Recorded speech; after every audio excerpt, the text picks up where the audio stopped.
welcome back to the Justinian Deception and our latest research. And thanks for all the comments on the Australia video. That's going stronger than any other video we've ever made. And we've also just found that New South Wales is actually Lord Howe Island under Section 4 of the New South Wales Constitution Act 1902. It says it includes Lord Howe Island, so that excludes what we think is New South Wales. We'll do a separate video on that, but that's just a quick one for now, so you know New South Wales is an island. The latest research, guys, I want to get back to the grammar stuff. This is the Oxford Concise Dictionary of Linguistics. You can buy it online. It's about 36 bucks Australian once it's delivered. So what we found in this book, and it really is damning, this will be close to one of the last videos I think we'll be doing on this sort of thing. I want to talk to you about Hocus-Pocus. Find it on page 176. Hocus-Pocus, I was wondering I thought it was just a kid's word that was made up, but it's in this dictionary. Coined by Fred W. Householder in 1952 in reference to linguists who did not ascribe any reality to the units, categories, etc. that they established, as opposed to God's truth linguists who did. So what does that mean? So what they're talking about, units and categories, they can't talk about words and sentences because what they're not using isn't a word or a sentence. It doesn't have a lexical or a grammatical meaning. So this is the all capitals. When you put the all capitals in, the lexicon of that has no meaning. So therefore the grammar of the sentence has no meaning. So this is what Hocus-Pocus is. This is what they're using in the court documents, your driver's license. This is, the devil's language, your Hocus-Pocus. And look what it's opposed to is God's truth. So I'll talk to you about God's truth. Let's see what that says. So that was once again coined by Fred W. Householder in 1952. There we go. In reference to linguists who believe they were establishing units, categories, etc. with real existence in a language, as opposed to Hocus-Pocus linguists who did not. So in God's truth, we are getting meaning of the symbols that we use. The words have meaning. They are words because they have meaning. The sentences have grammar. The words have lexicon. So this is your dog Latin mixed with English or whatever it is they're doing. This is your English, your proper standard language. This is your non-standard language. We spoke about these in the other video. So your non-standard language has no styles manual and no institution backing it up. God's truth, so English would be God's truth. That has an English styles manual. We've shown you those and we'll show you them again.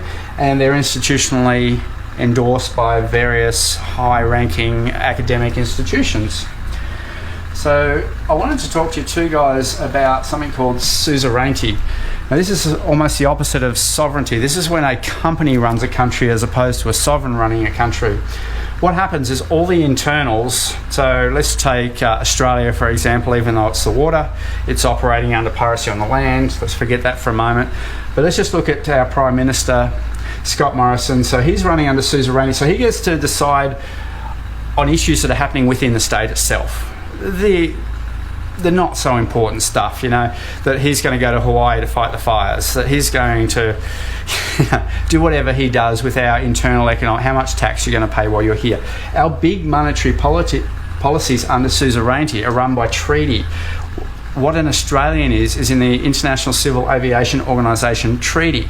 So who you are comes from an aviation treaty. Now, what that has to do with, an aviation treaty is about landing a 747 in Sydney. So what that has to do with you being an Australian is, well, that's anybody's guess, but they put it in these places to hide it from you so you'll never find it. And they can say, well, that's tough luck, you didn't know the law. Ignorance is no excuse. So we're operating under suzerainty. The primary power is the US Federal Reserve, operating the suzerainty, and the company, the Australia company, because it's not a country, it's not a nation, it's a private company, and we can prove that in a moment, is operating the little stuff here. They're mowing the lawns. The US Federal Reserve's taking the coal and the gas and the oil and the petrol and the money. Guys, Hocus-Pocus is the mixture of the all capitals and the English. That is an anti-language. If they use this anti-language against you and you have done what Ron and I have, you don't have your birth certificate, you have your form of information or your certificate of birth, you've got the proper document. When they use the anti-language, this becomes a criminal argot. That's in here as well. So an anti-language, once again, no styles manual, no codification, no institutional endorsement. Another thing we found on page 43 of this, I'll show you. If you want to get a close-up of that one while I find the page. We found block language. This is why we think they want you to write, please write in all block letters. Where are we? Block language. A form of language, I don't hold that the right way up, used in newspaper headlines, in cables, in notices, on labels of products, and so on, distinguished by specific rules or patterns which have developed in part independently of those in ordinary language. Because block language is a language on its own. If you're using block language, then it doesn't have a styles manual. Now, block language, for an example, is used in headlines for newspapers. So, 3 killed in fire. That's not a proper sentence. It doesn't have the right predicates. It's a graphic. Yeah, it's also a graphic. So it doesn't meet the requirements of a sentence with the predicates, the casing, the sentence clauses, the punctuation. It's designed to be a graphic that you can make a value judgment on reading, but it's a graphic designed to get you to buy the newspaper.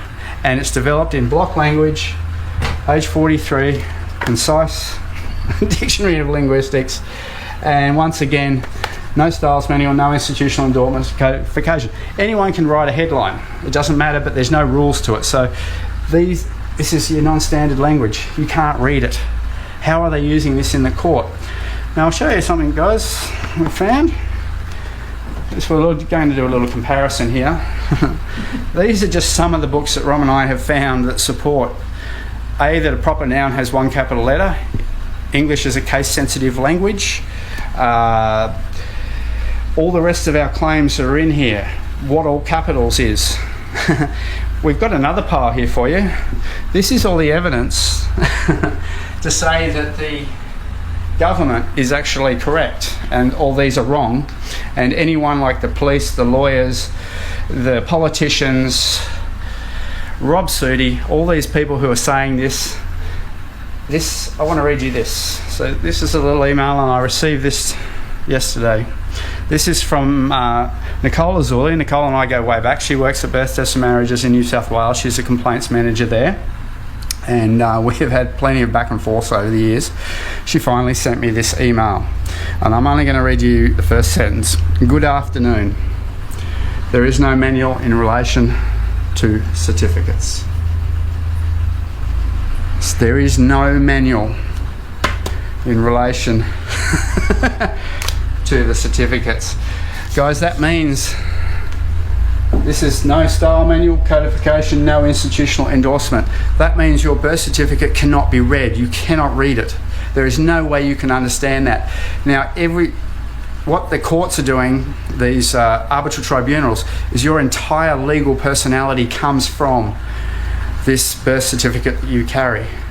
And there is no styles manual. So the courts therefore have no styles manual. A few of you have put up comments about the police pulling me over, and you ask them, where does your capitals come from? Nowhere. It's just made up.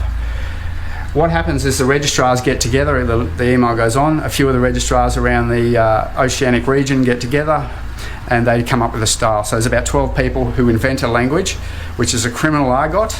It's a private language, a cipher, you know, your Lucifer, and they come up with this and then they expect us to be able to read it. And this is why they need your name. If you can't give them a name and a date of birth, and a good way to get out of your date of birth, guys, you can't remember. Infantile amnesia is actually what's called in medical, but you would have to get them to go and speak to somebody who was actually at your birth and can verify your identity that way. So you don't have to give them because that would just be hearsay if you're doing it, and you are engaging then in a presumption. Do not do it. And as far as your name goes, you haven't got one. This is what we're saying. They've set up an account, the ship, whatever it is they've done, there is no styles manual for it. This is just arbitrary language. It's just some pictures of some letters. It's made to look like words that kind of resembles English. English is here. This is coded. We can tell you.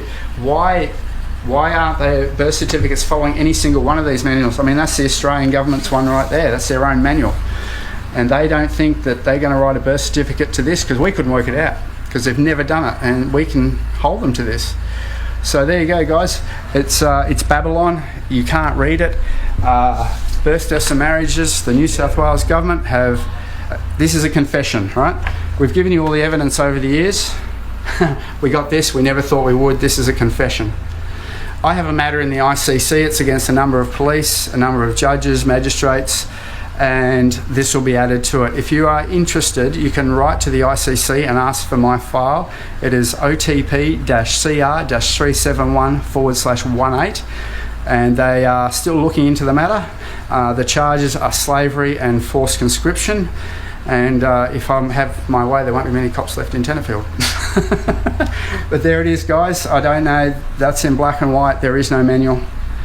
If there's no manual, you can't read it. It's very simple. That's a presumption, and if you're running around holding a birth certificate, they've got enough of a presumption to go, you know, you can read this crap that 12 registrars or whatever came up with. If you start quizzing them on it, there is nothing there. There is no government. There is no documents. This is all. It's all just smoke and mirrors. Yep. Back to Hocus-Pocus. This is the Sarah Whitty style manual.